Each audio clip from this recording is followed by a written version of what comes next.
Today is 5:48 in the morning. So ngayon nandito tayo sa maliit na bakuran. So ngayon is magbubungkal lang ako ng lupa. Kung makikita niyo dun sa may part na yon, meron na tayong nagawang dalawang pagtaniman ng pechay. So dito naman, yung area na to is gagawin natin siyang taniman ng mustasa. So ngayon kasi meron ako dyang pinunla.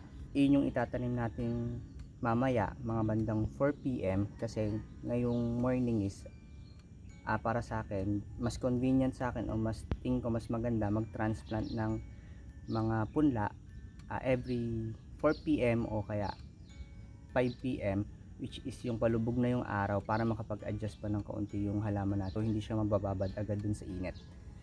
Okay, so ngayon simulan na natin yung pagbubungkal para mamayang hapon is ita-transplant na natin yung mga napunla natin. So later papakita ko yung mga napunla natin na pechay at saka mustasa, ita-transplant natin mamaya.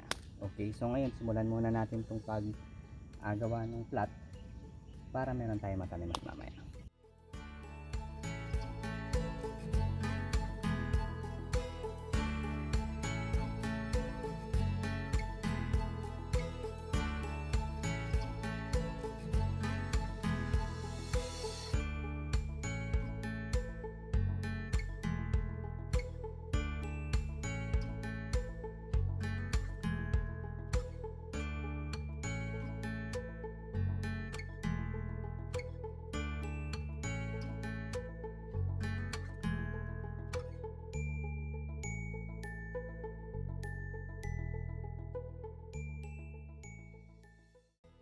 Ayan, so natapos na natin yung plot.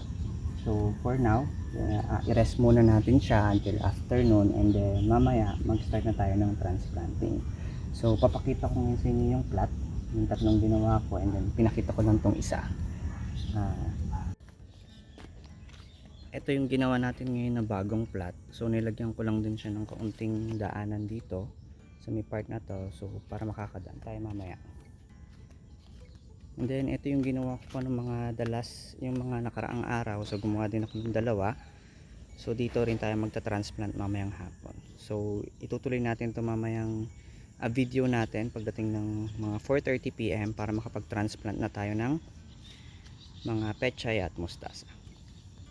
2,000 years later. Time check is now is 4:15 PM na. So ngayon magta-transplant na tayo ng mga pechay natin na pinunla at saka yung mustasa. So ito papakita ko yung mga pinunla ko.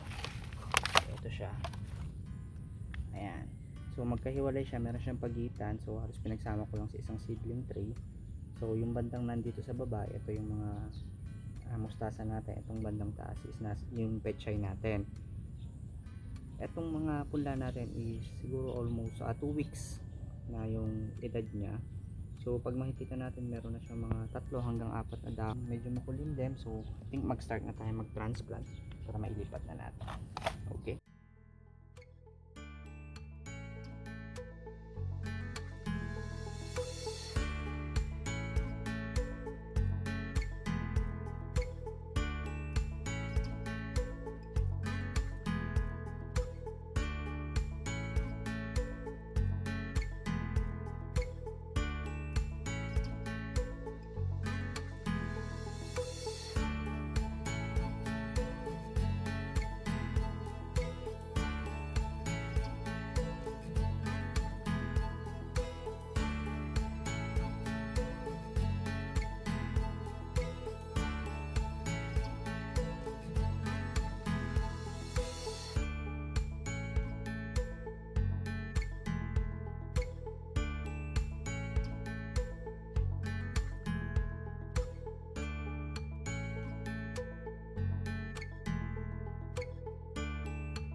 yan, nalipat na natin yung mga mustasa na ipinunla natin dito sa isang plot.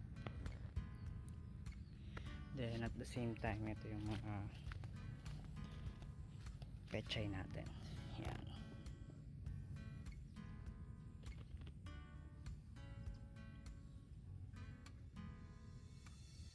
So yun, natapos na natin yung paglilipat ng mga punda natin. So madali lang naman siyang gawin kung makikita nyo. And hindi ko rin siya ngayon diniligan kasi yung lupa kasi medyo basa pa. Pero syempre, if ever na medyo tuyo yung lupa, so kinakailangan after ng transplant natin is kailangan diligan natin. So ayun, kapag malapit na tayo mag-harvest, pwede ulit tayo magpunla. Kumbaga paulit-ulit lang natin gagawin. So kung makikita nyo, madali lang naman. So that's the end of my video. So sana nag-enjoy kayo. Thank you.